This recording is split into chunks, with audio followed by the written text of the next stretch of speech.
Hello everyone, today we will talk about how to fix or how to solve the problem of white screen on Google Maps. You will click on settings. In this page you can click on apps, default apps, app settings.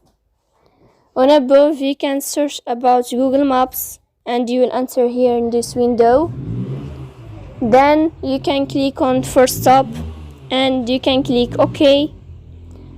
After that you will enter to the window of storage.